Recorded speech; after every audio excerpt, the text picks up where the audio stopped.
Hey guys, it's Tim and this is Pro Wrestling Unlimited as it's Monday and we're here to talk about Monday Night Raw. I thought Monday Night Raw overall had a really good feel to it. Like, Luke, correct me if I'm wrong, maybe you felt different.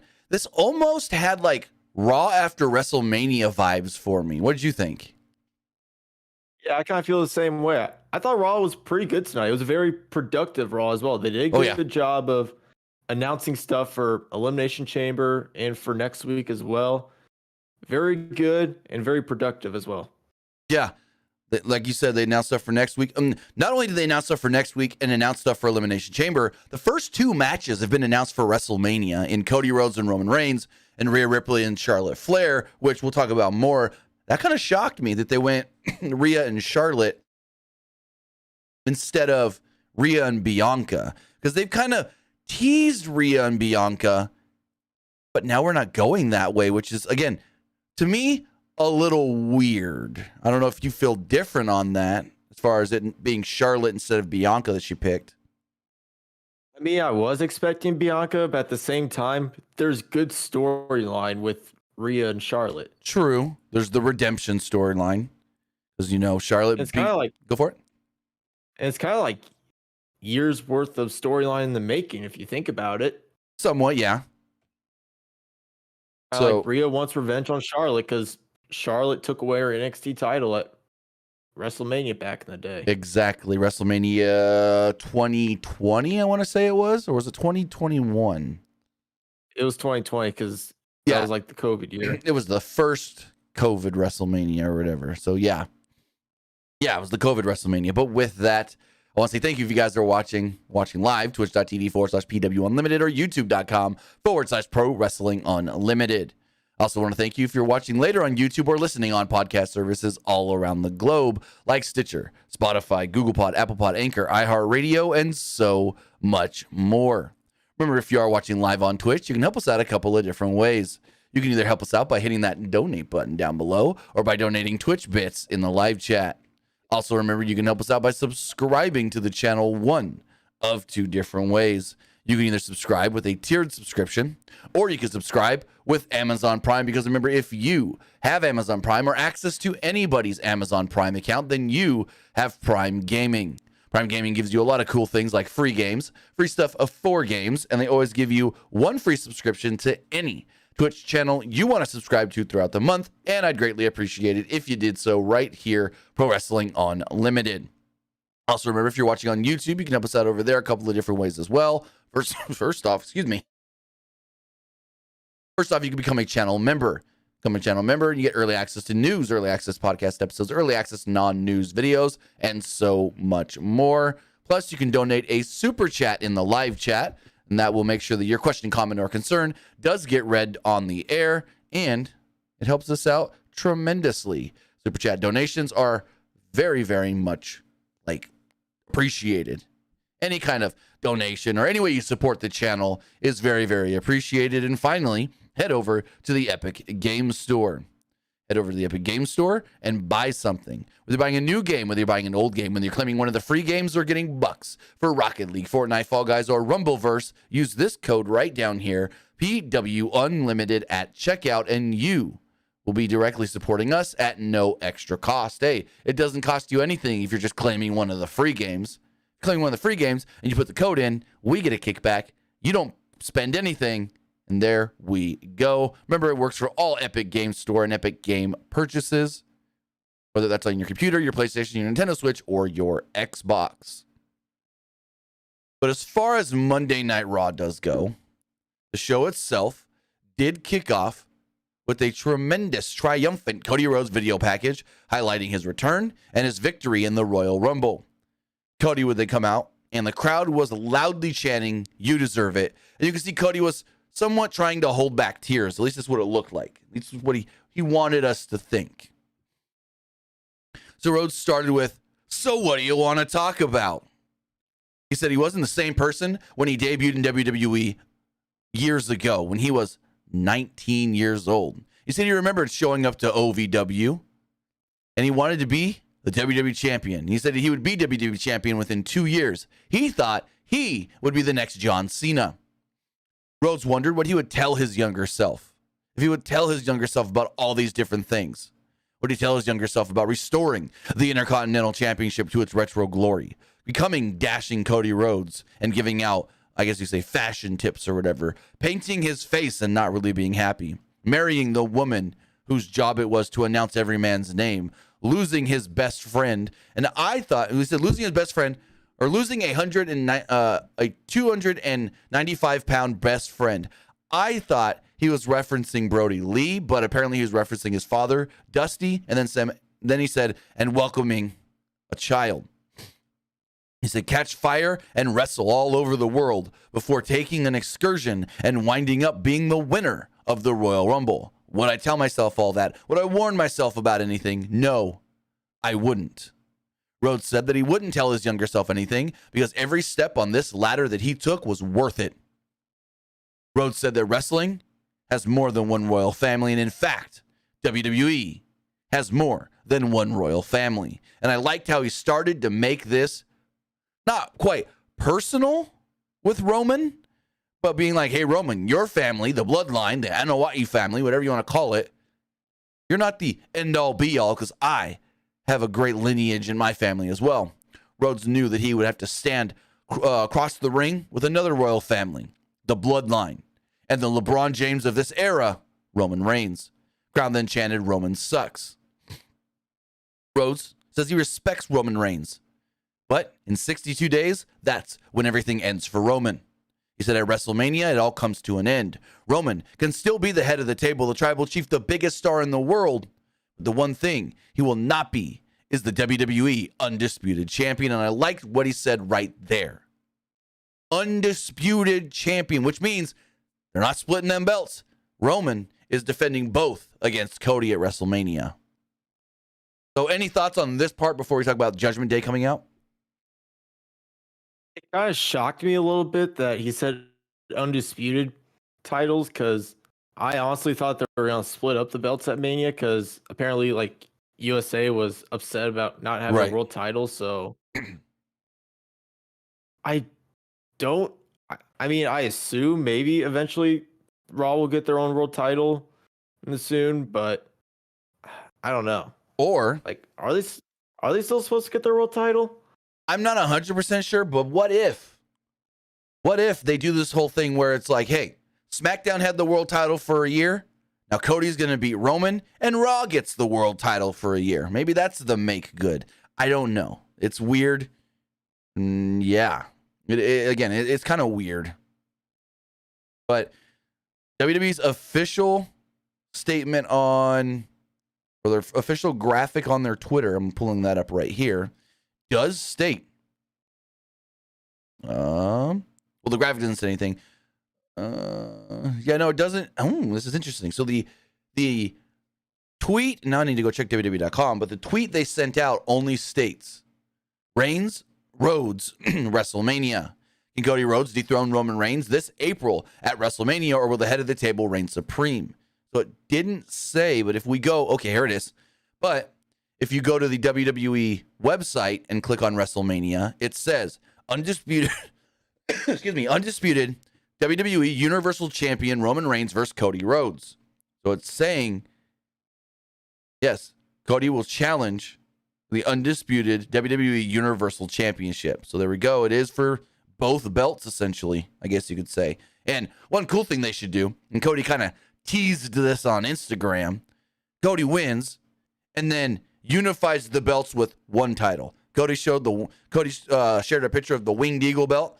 That would be cool, and it would play into what Cody's done in the past, bringing back an old school design. Yeah, like you did with the Intercontinental title. Yep. So I like that. I'm okay with it. Yeah, same here. So Cody's music plays, his promo is over, and then out comes Judgment Day, minus Rhea Ripley. Finn Balor wondered if Rhodes would do something original or if he would just rip him off like he has before. Referencing going to New Japan and the Bullet Club stuff and all that.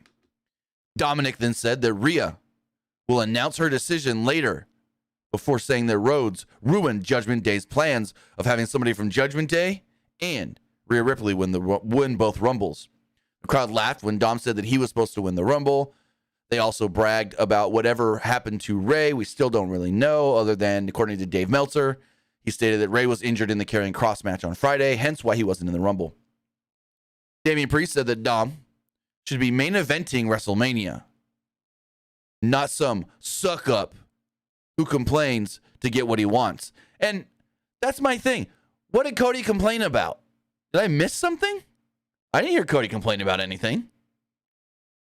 I don't think he did, no. Yeah, not that I heard of. Anyways, Dom says he wanted an apology from Rhodes for eliminating him from the Rumble, basically. Rhodes wondered if Dom was just trying to intimidate him, and the crowd laughed. Rhodes said that he had nothing but respect for Dom's father, and Dom goes, yeah, well, I don't respect my dad. And you know what? I don't respect anybody's in here's dad. I don't even respect your dad. Crowd then chanted, kick his ass, kick his ass. Rhodes said, all right, you know what? I won the Rumble, but I'm back. That means I can fight. So I'll take on any one of y'all, and I'll kick any of your asses later on tonight. It was then announced after a break that Cody will take on Finn Balor in the main event. Thoughts? Honestly, I thought they were going to do Cody versus Dom tonight, and they were going to build towards Cody versus Finn at Elimination Chamber. That's what I thought was going to happen. So the rumor is that Elimination Chamber, it's going to be Finn and Rhea against Edge and Beth. Well, if that's the route they're going, Finn and Rhea have to win. They have to, because it's going to make Rhea look weak going up against Charlotte if they lose. True. But it's in Canada. The Edge might, I don't know. They can... I think if Edge pins Finn, Rhea would be okay. But I get where you're coming from, though. So as we move on, they announced Elimination Chamber qualifying matches. Well, they re-announced because they announced these earlier in the day on social media. But they announced some qualifying matches for the Royal Rumble. I wrote this weird. What did I just... it seemed like maybe they would go to... Oh, okay. Yeah. So Edge came out. I forgot this before the break. Edge did come out, and he attacked Judgment Day. Cody would jump out of the ring and assist Edge in attacking Judgment Day as well. So they showed the United States champion Austin Theory showing up to the building, and they made the announcement that Theory will be defending the United States Championship inside the Elimination Chamber Elimination Chamber on February 18th. Also, I do want to say thank you to Ultra Killjoy _Army for the tier 1 subscription on Twitch. Really do appreciate that. Thank you, my guy. So we had our first qualifying match. It went 9 minutes, and it was Seth Rollins against Chad Gable. Early on, Gable hit the Chaos Theory suplex, a senton off the apron, and a diving headbutt. They got a 2. After a break, Gable worked over Rollins' leg until Rollins dodged a moonsault and hit a buckle bomb. Gable tried another Chaos Theory, but Rollins landed on his feet and hit a Falcon Arrow for a 2. They traded counters until Gable hit a cliffhanger DDT for a 2. Rollins then tried an enziguri, but Gable caught him in an ankle lock, and Rollins countered into a cradle for a 2. Gable applied an ankle lock again, but Rollins this time rolled through, hit the pedigree, and picked up the victory. Rollins qualified for the chamber. And interesting that he didn't win with a stomp. I didn't even see him attempt to go for the stomp. The pedigree was the move he used to pick up the win, which is very interesting to me. Now, the match itself went 9 minutes. It felt so much faster than that. I mean, he has been using the pedigree a lot more. True. They're kind of like trying to treat it as like a second finisher, even though like the curb stomp is like his main finisher. They're still trying to like treat the pedigree as like one of his like main finishers. Mm-hmm. If that makes right. sense. Yeah. They have been doing that recently though. What do you think overall of the match though? It felt pretty quick. I like Chad Gable though. He's a very like underrated singles guy. Like people underestimate him. 100%. 100%. I feel like this match could have been better though. Like I don't know if they were just short on time. Maybe. How long did the main event? Hold on, I got it right here written down. How long did that main event? The main event went 15 minutes, so it got time, and everything else was, I think, under 10 minutes. Yeah, basically. Yeah, the two qualifying matches went a little over 9, and then everything else was way under that, except for the main event. But talking about matches that went about 9 minutes, the Candice LeRae Io Sky match went about 9 minutes, and Corey Graves made note. This is interesting. Corey Graves made note that when Damage Control was coming out, Dakota Kai was injured in the Royal Rumble, but didn't elaborate or give any other specifics. So that's an interesting one that we did not hear about, that Dakota was injured in the Rumble. Hopefully it's nothing major, nothing serious, and she's not out of action too long. As far as the match, go for it. Did she get injured like in the Rumble, or is it like before the Rumble and they still let her compete? Well, all Corey Graves said was, well, he was rambling on, and then I just randomly hear, also, Dakota Kai was injured in the Royal Rumble. And then he didn't really say anything else. So I assume it was in the Rumble match. Because she didn't do... What part, though? Right. Because she didn't do anything, at least that I noticed, that seemed like she would have hurt herself. So I don't know. She didn't seem like she was limited at any point in that match. But hopefully we do hear more on Dakota Kai. As far as the match does go, I really enjoyed this match. I thought Io and Candice worked really well together. The first 4 or 5 minutes, you could tell they were kind of trying to feel themselves out. But then after that, it just really got going. Also, do have to note that I didn't see any of the picture-in-picture because I used the USA app. And this week, they would shoot you the picture-in-picture. I'd see that it's in picture-in-picture, and then commercials. So, yeah, I didn't see any of the picture-in-picture stuff. And this one went to picture-in-picture less than a minute into the match. So after the break, LeRae hit a missile dropkick, Sky hit a backbreaker, and LeRae hit a German suplex off the bottom rope. And they made a big deal out of this to where, like, Io was on, like, the middle rope. Candice was standing on the bottom rope, and they said she got more snap and leverage off of the suplex doing it this way, I guess. LeRae did follow this up.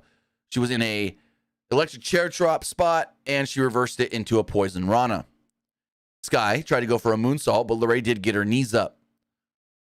LeRae did seemingly have her beat with a small package, but Kai distracted the ref until Mia Yim went after Dakota Kai, not touching her at all, just scaring her off. So they made sure that Dakota got involved, but didn't get involved physically, and no one touched her. Bayley then got up on the apron, and LeRae went after her for some reason, which distracted her. The distraction allowed Kai to roll up Dakota, or roll up Candice. And there we go. Also, I don't know what Mia was trying to do, but when Io had the roll up and the ref was counting 1, 2, 3, Mia was trying to slide into the ring for some reason. What was she going to do? Pull out the ref? I don't know. But overall, I did enjoy this match. I thought Io and Candice worked phenomenally together, as we've seen in the past in NXT. Oh, yeah. These guys work really well together, especially like in NXT. Like, they had good matches back in the day, so this match did not disappoint for me. Yeah, me neither. So I'm honestly kind of thinking they might be leading towards Mia Yim and Candice challenging for the tag titles, possibly at Elimination Chamber. Yeah, that's got to be the route they're going. Nothing else would really make sense for the women's tag titles. I'm kind of hoping Indy Hartwell gets called up soon so they can pair her up with Candice. That'd be fun. That'd be really fun. She was in the Rumble. Yeah, but so is Zoe Stark and Roxanne Perez. So it's like they put some women from NXT in there, but it may not really lead to anything. Zoe, maybe. I was shocked that Roxanne was in the Rumble. So was I. That kind of surprised. Well, that kind of surprised me. Yeah, so was I because of the whole, well, the winner can challenge for the NXT Women's title, as we learned. So, I don't know. I mean, last year they had Charlotte as the SmackDown Women's Champion in the Rumble. You're right. I forgot all about that. Okay. Yeah, I forgot about that, to be completely honest. Well, but they also kind of put her in there because they're trying, guess they had nothing else for her to do because they were supposed to have her challenge Sasha Banks, but they felt like she got hurt during that time. Well, they had nothing for her for the Rumble this year, so they should have put her in there. But anyways, I digress. It all went well. So the announcers put over that Rhea Ripley is going to tell us after the break who she will challenge at WrestleMania. This was interesting, as I said earlier. It took me off a little bit off guard, I guess you could say. So Ripley said that it's been a while since she came to the ring all alone without her Latino Heat Dom and the rest of Judgment Day, but she wanted the attention on her and herself alone. She said she outlasted 29 other women and can now choose her opponent for WrestleMania. She noted how 3 years ago, she was the NXT Women's Champion at only 24 years old, and her career was just getting started. She said she debuted on Raw and challenged Flair to a match at WrestleMania, and Charlotte put her in her place. Because that was the way it happened. Like, Charlotte didn't just full on say, I want to challenge Rhea for the NXT title. Rhea showed up and goes, hey, I'm just as good as those other ones. Why don't you challenge me? Because, that was the way it actually happened. Charlotte was always in the title picture, she said, and was always at the top of her game. Ripley hated to give Charlotte credit, but she gets better every year, Rhea said. The normal flow of WWE was with Charlotte on top, but Rhea wants to be a disruptor. She hates the standard and the flow that everything is, and hates when things get overplayed. Rhea then said that she hopes that Charlotte enjoys her time on the top, with everyone bowing to the queen, because now everyone will be bowing to her. Rhea would finally go on to make her choice and state that I am facing Charlotte Flair. She says, Charlotte Flair, I choose you. So there we go. Yeah, Charlotte will be facing Rhea at WrestleMania. It is official. And there we go. Very, very interesting. I thought she would go Bianca. They teased stuff with her and Bianca giving each other looks and kind of not really liking each other back in November and December, and then it led to nowhere. So maybe this could possibly lead to some members of Judgment Day going to SmackDown for a little bit before Mania.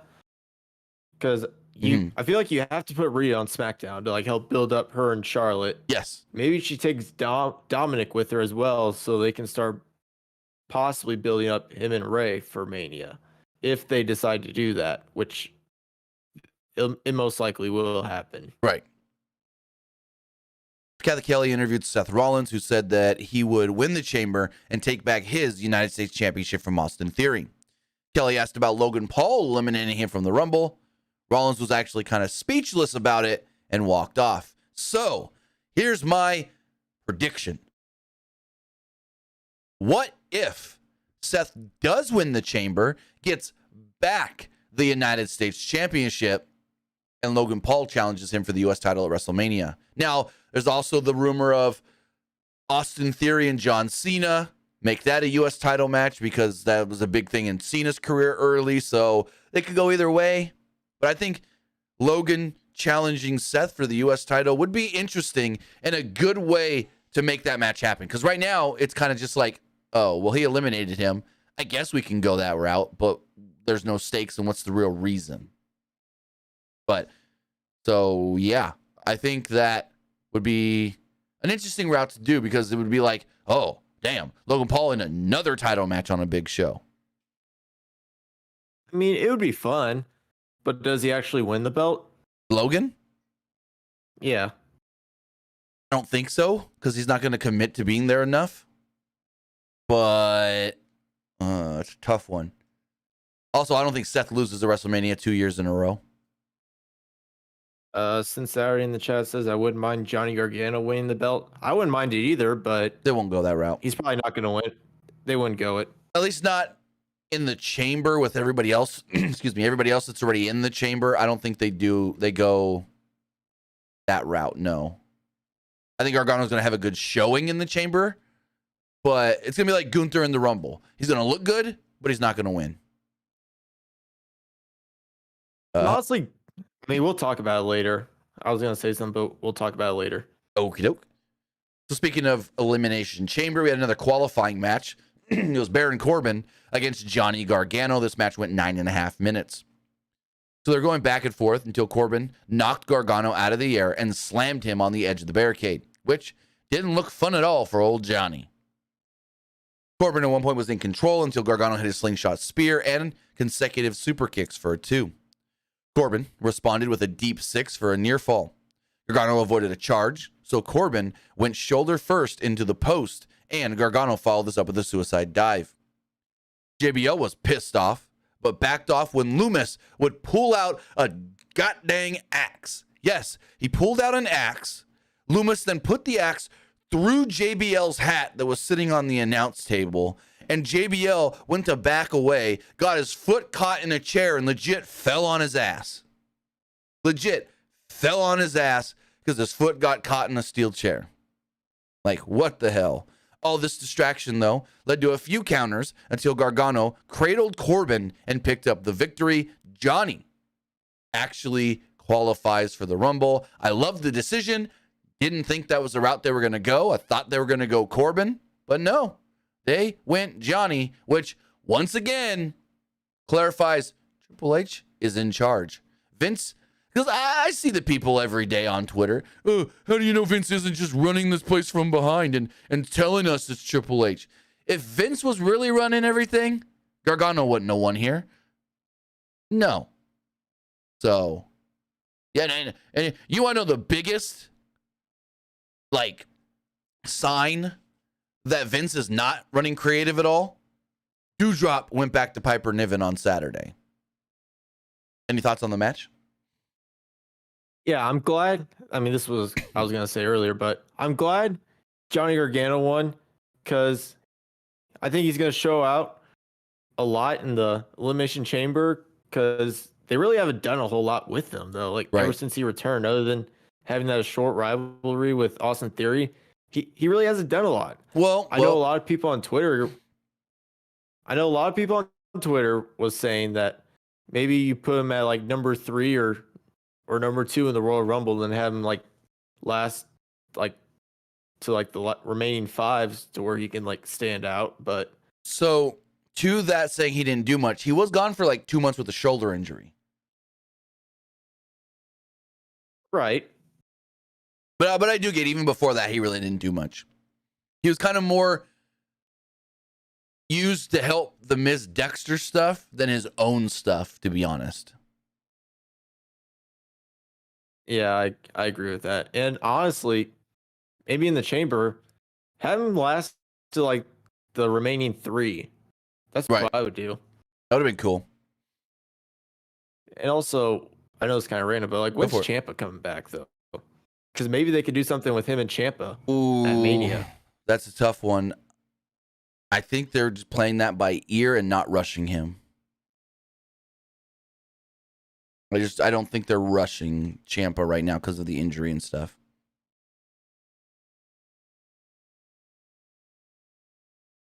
So as we move forward, we had the VIP lounge. Special guest, U.S. champion Austin Theory. So there wasn't really much to the segment, if I'm going to be completely honest. Theory thanked MVP for having him on the VIP lounge and recalled watching it when he was a kid. Theory figured he could make MVP and the lounge relevant again, or better yet, they could get rid of the VIP lounge and call it Austin Theory Live. Crowd told Theory that, he sucked, as MVP asked him about the chamber. Theory told them to shut up, which got them going even more. Theory then spoke about Bobby Lashley, and Theory said Lashley can't beat him. He recalled Brock Lesnar giving him an F5 on top of a pod in the past.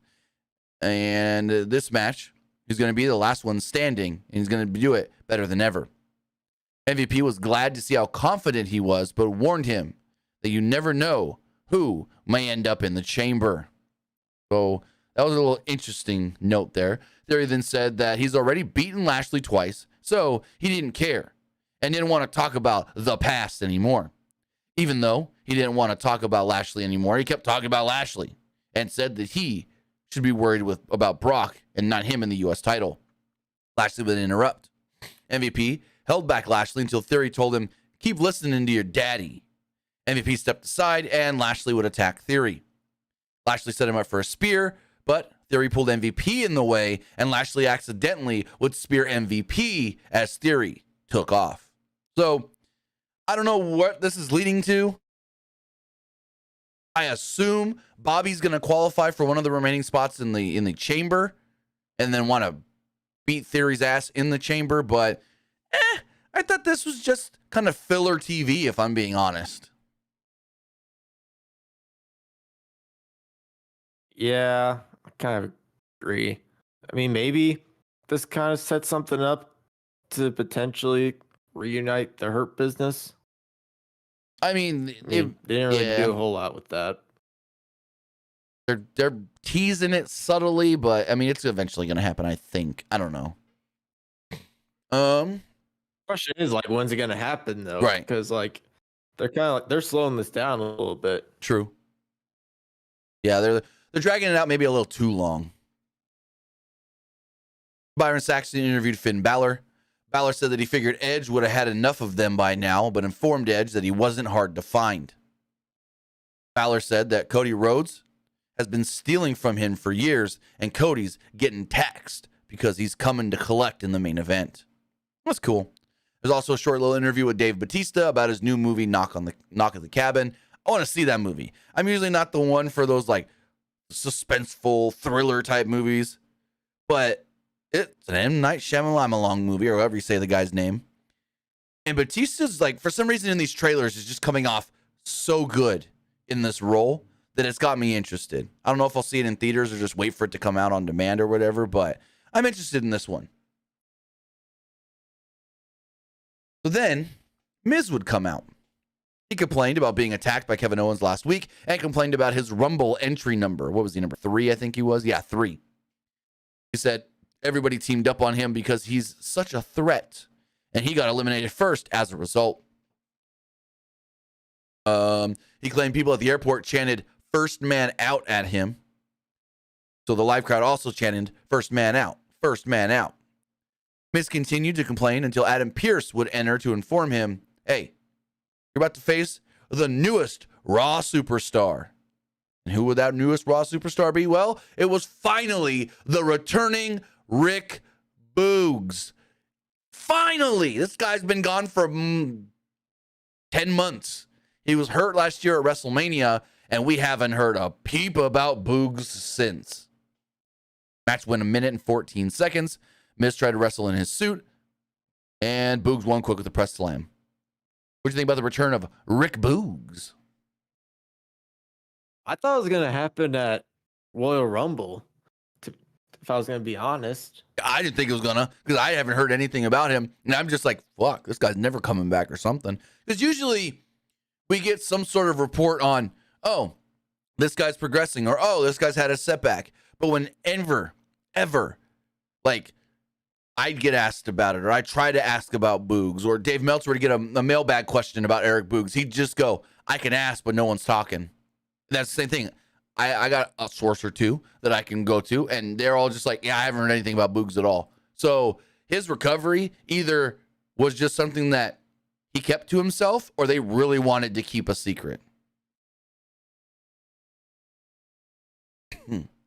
So I assume they're probably just going to split him and Nakamura up, because I have no clue what they're going to do with Nakamura now, unless they just keep him on SmackDown.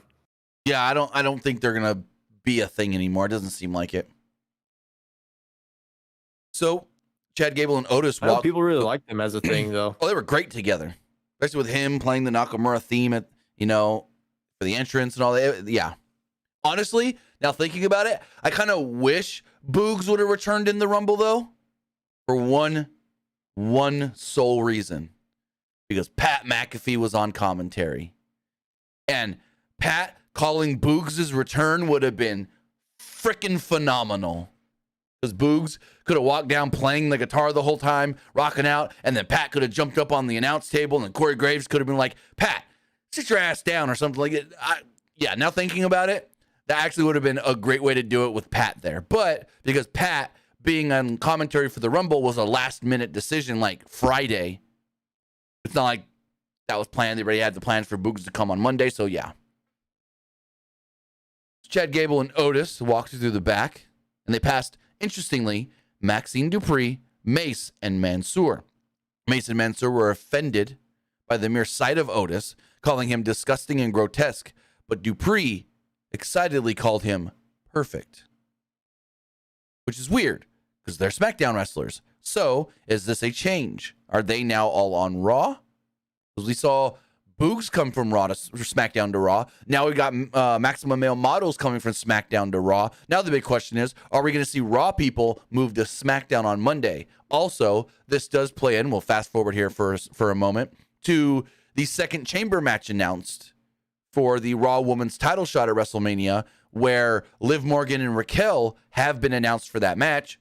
SmackDown wrestlers going to try and get a shot at a Raw title. So I don't think that means anything, but Boogs being on Raw and Adam Pearce just flat out saying the newest member of Raw, but Maximum Male Models also being on Raw is interesting.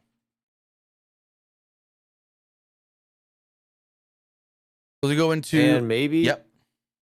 Are they going to be splitting up Alpha Academy as well? Or is like Maximum Male Models going to try to recruit Otis? Yeah, that was weird. Because she called him perfect. Like, she wants to mold him into her own creation. Or I don't know. I hope they don't. I think Gable and Otis are perfect together. They've only been together for what? A little over a year, maybe? Yeah, maybe 2 years. Not long enough. That's all I'm going to say. Also, remember, guys, if you want to be part of the show and get your comment, question, or concern read live on the air, you can do so by donating a super chat in the live chat on YouTube. But as we move into the third hour of the show, there's a video package of the whole Roman Reigns, Kevin Owens, Sami Zayn, Jey Uso bloodline angle from Royal Rumble. I've watched that like 4 or 5 times now, and it never gets old. It's fantastic. Actually, before we go forward, Luke, we haven't talked to you since the Royal Rumble. What did you think of that final 15 minutes of the show with the whole bloodline Sami Owens angle? It was a very creative way that they're got Sami out of the bloodline. Like, I thought Sami was just gonna flat out just leave Roman, but like this was just like a very creative way, and you got to give credit to the person who came up with this idea. I don't know if it was Triple H or someone else in creative, but this was like such a fantastic way, just like get Sami out of the bloodline. Yeah, no, this was, I liked it. This was really amazing. Yeah, this was amazing.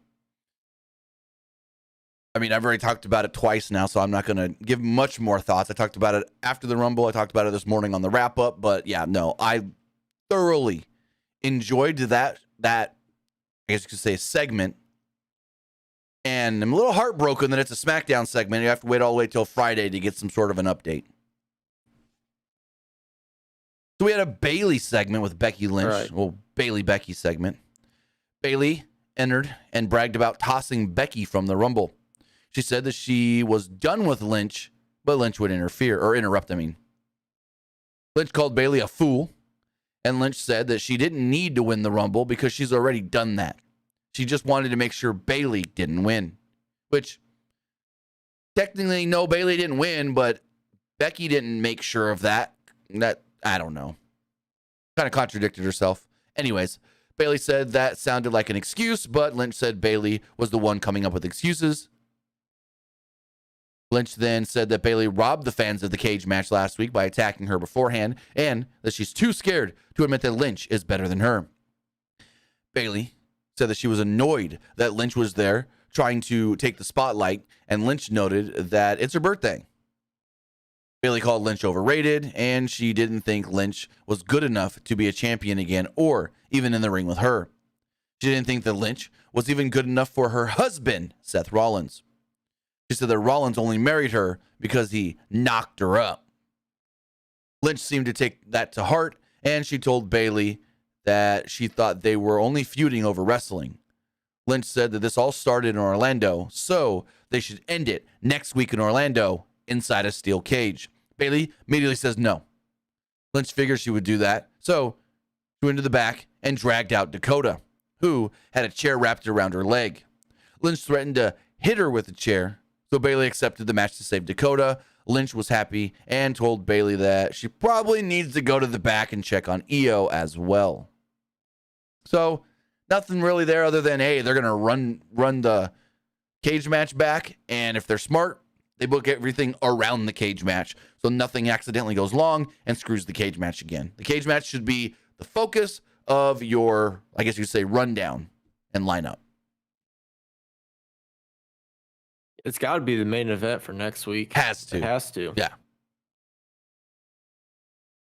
So earlier in the day, Byron Saxton interviewed Dolph Ziggler, but they were interrupted by Mustafa Ali, who grabbed the mic and mockingly did the interview instead. He said he asked Ziggler in a fake interview voice how he was getting yet another opportunity. Ziggler told Ali that he doesn't book the show. It's not up to him, but he was going to steal it. Ali responded sarcastically and acted impressed. So this match went 3 minutes. It was Dolph Ziggler and Bronson Reed. Nothing happened. Dolph hit a few moves. Reed then took him down, hit the tsunami, and pinned him. There we go. That was it. Nothing else. Thoughts? I'm honestly like super excited for this United States Chamber match. Oh yeah. I mean, you can just tell this match has like Triple H written all over it. You got Bronson Reed, Johnny Gargano, Seth Rollins, Austin Theory. Like, so far, this is going to be most likely match of the night. Most likely, because, yeah, everybody in this match is phenomenal. So this match is not going to disappoint. Then we got something cool. The return of Carmella. Kathy Kelly interviewed Carmella, who announced that she was back. She did all of her different catchphrases, and then she was interrupted by Asuka. Carmella was about to blow her off when Asuka would smile, because Carmella's like, oh, what are you going to tell me? I'm not ready for Asuka. And Asuka just smiles, and you see all like the mist in her mouth, and her teeth are all green, and she lets some of it like trickle out onto her chest. And Carmella's like, gross, and then walks off. So if you guys don't know the reason Carmella's been gone, it's kind of heartbreaking. So Carmella in 2022, I don't remember the timetable of this, but she did get pregnant and did end up having a miscarriage. And so WWE gave her the ample amount of time, however long she needed, to grieve the miscarriage. So that's where Carmella had been. But she's good now. And there we go. Carmella is back, and she will be in a, I want to say it's a triple threat or a four-way next week. Fatal four-way. Elimination. No, not elimination. It's just a four-way. Fatal four-way elimination match. No, why do I keep saying, oh, because I'm reading Elimination Chamber. My bad. It's Candice LeRae, Michin, Carmella, and Piper Niven. Winner moves on to the Elimination Chamber. Also, we'll just shoot forward here a little bit. Other matches announced for next week. 2 men's chamber qualifiers. Damian Priest versus Angelo Dawkins. And Elias versus Montez Ford. Very interesting. Street Profits getting singles matches to go for a possibly singles title. What do you think of them teasing Street Profits doing their own thing? I mean, they're solid as singles guys. And I mean, they're also just basically just trying to give them something to do, because it's not like they're going to go after the tag titles anytime soon. Right. So, I mean, I highly doubt they'll qualify for the chamber. It's most likely going to be Damian Priest and Elias. I'm gonna what's the word I'm looking for? Battle you on that one. I think it's Priest and Ford, because Ford wants to jump off one of them cell chambers or the chamber pods or whatever. I think Damian beats Dawkins and Ford beats Elias. But you could be right too. I don't know. Elias just doesn't feel like he fits. But Ford, I feel like he's going to want to do some stunt and do like a big ass frog splash off of a pod onto somebody in the middle of the ring. I mean, Elias has that chamber experience though. True. Also, speaking of the women's chamber match, in that match, because remember, the winner of the women's chamber match gets a shot at Bianca Belair for the Raw Women's Championship at WrestleMania. It's Raquel Rodriguez, Asuka, Liv Morgan, and Nikki Cross so far in that match. Basically, I think it's the final women from the Rumble automatically, final four or whatever, automatically qualify for Elimination Chamber, which I kind of like that. If it's for the other title shot, then say, hey, you guys did really well in the Chamber or in the Rumble, so we're going to reward you. Next week, they're going to get one more spot, and then I guess the following week, or they announce another qualifying match, but they got 2 spots to fill in that women's chamber. Doesn't move. I assume Asuka wins the chamber. That's the route I would. Asuka versus Bianca would be freaking fantastic. So yeah. And they did debut a new look or new gimmick for Asuka, so somewhat everybody loves it. So yeah, it's her old Japan Kana gimmick, where she's just crazy and badass.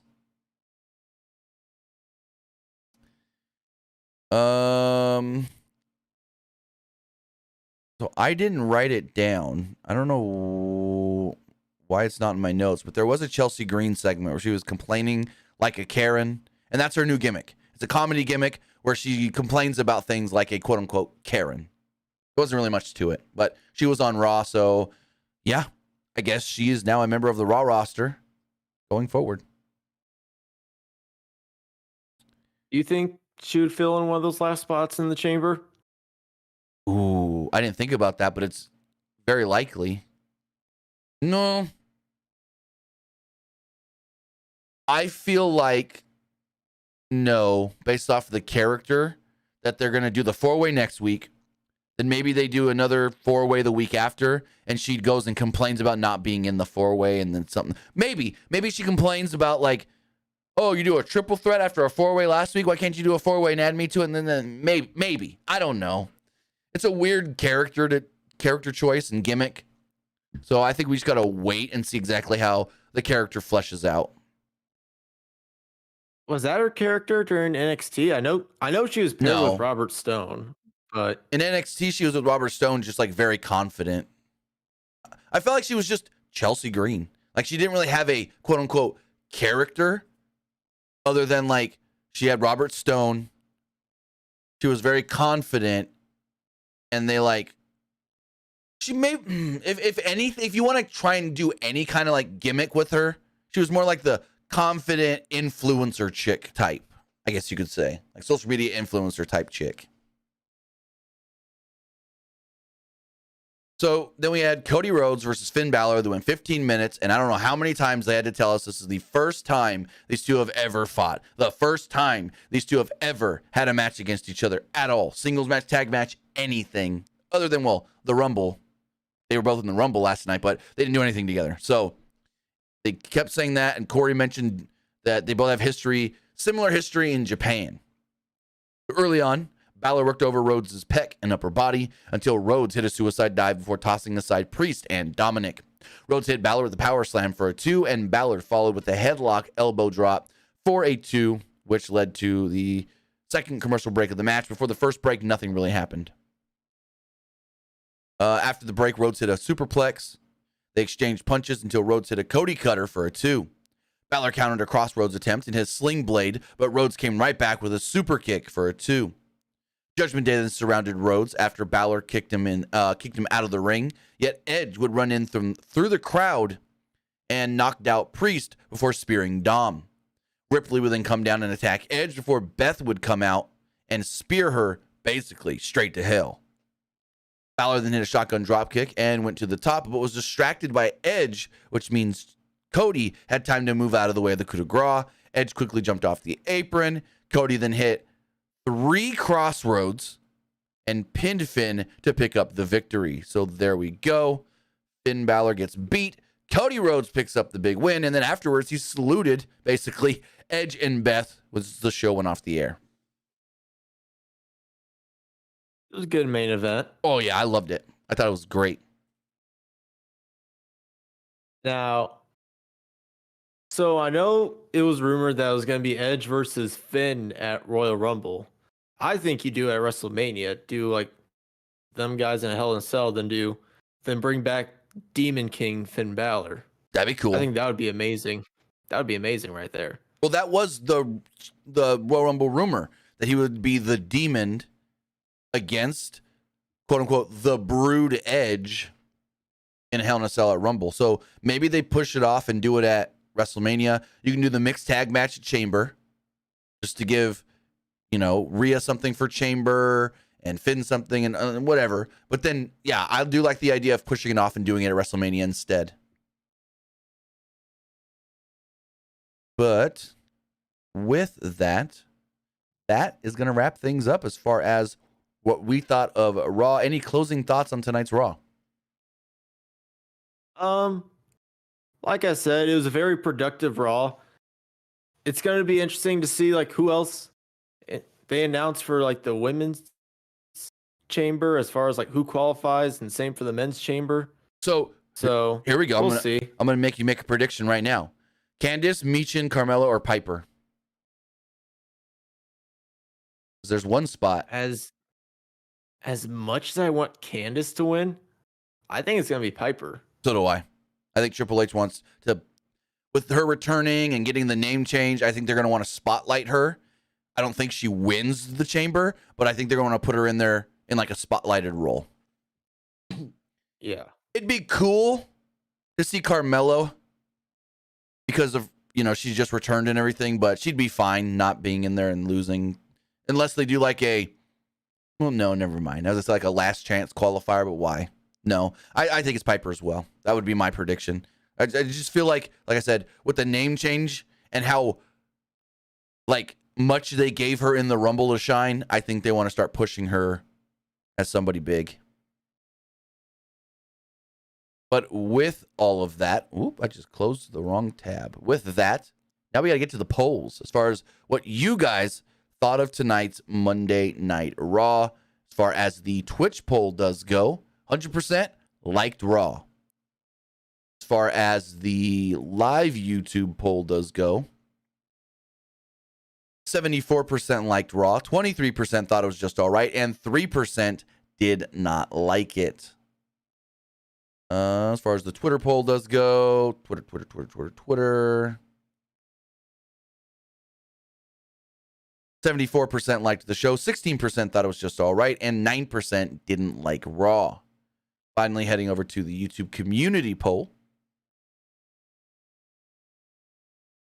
77% liked the show, 18% thought it was just all right, and 5% did not like it. So pretty even across the board on people liking and not liking and whatever for Monday Night Raw. So that's going to wrap everything up. Guys, I want to say thank you for joining us here, whether you're watching live, twitch.tv/PW Unlimited, or youtube.com/Pro Wrestling Unlimited, or watching later on YouTube, or listening later on podcast services all around the globe like Stitcher, Spotify, Google Pod, Apple Pod, Anchor, iHeartRadio, and so much more.